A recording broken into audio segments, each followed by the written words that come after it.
السلام عليكم البنات، مرحبا بكم في فيديو جديد. اليوم جيت نحضر معاكم طاجين الخوخ، وشكون اللي ما يحبش هذا الطبق؟ في كامل الطويلات الجزائرية في شهر رمضان لازم يحضر على الأقل مرة واحدة. وعلى بالي كاين بزاف اللي يعجزوا يديروه. دونك اليوم حبيت نشارك معاكم طريقة التحضير مع كامل الأسرار باش تنجح لك. هنايا عندي بطاطا تاعي اللي قطعتها مربعات صغار باش تفوري بالخف، درتها في الكسكاس وضفت لها شوية تاع الملح. ديريهم مربعات صغار باش ما يطولوش بزاف في الطياب. راح نفورهم من جهة واحدة أخرى. راح نحضر الصلصة تاعي اللي راح ندير فيها شوية تاع الثوم، البصل والطوماطيش، مع شوية تاع الكرافس وقطعة لحم، ولا انا استعملت دجاج. راح نضيف لهم راس الحانوت، شوية تاع الملح والزيت. اسمحوا لي اليوم راح لي كاع صوتي باسكو راني مريضة بلا غريب. دونك على بالي ما راحش يخرج صوتي مليح، مي معليش، مهم نشارك معاكم هذا الفيديو. فوالا راح نضيف الزيت كيما راكم تشوفوا، راح نقليه مليح من بعد نمرق بالماء.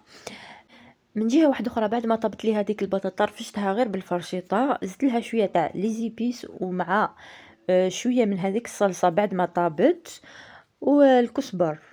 هنايا نص راح نحشيه بالفرماج، استعملت هذا تاع افري يعني الذوق تاعو هايل.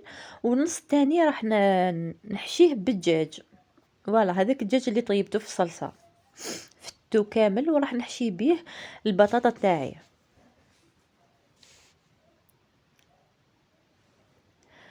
وباش ما تلصقش هذيك البطاطا في يديك لازم ديري شويه تاع الماء ليديك كيما درت انا، كيما راكم تشوفوا.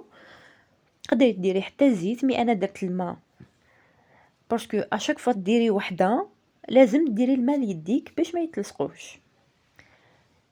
فوالا انا راح نبدا نحشي فيهم، وحده ندير فيها فرماج، وحده ندير فيها دجاج، يعني كل واحد واش راح يطيح له. فوالا كيما راكم تشوفوا. بالنسبه للحشو تقدري تحشيه بوش عندك، اللي عندك تقدري تحشيه به. تقدري تحشيه باللحم المفروم. يعني كل واحد اختياري. تقدري تديريهم في زوج، اللحم المفروم مع الفرماج، يعني في كرة واحدة، كل واحد واش تحب. المهم انا راني نحشي فيهم كيما راكم تشوفون، نحاول نشكل هذا الشكل كيما يعني الشكل تاع الخوخ ولات الايجاص. المهم هذا الشكل يعني تجي. فوالا راح ندير نفس الطريقة مع باقي الكريات، راح نحشيهم كامل.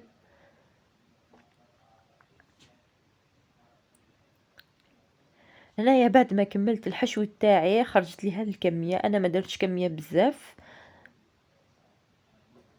درت غير شوية. اللي تحب تضاعف الكمية كل وحدة واش تحب.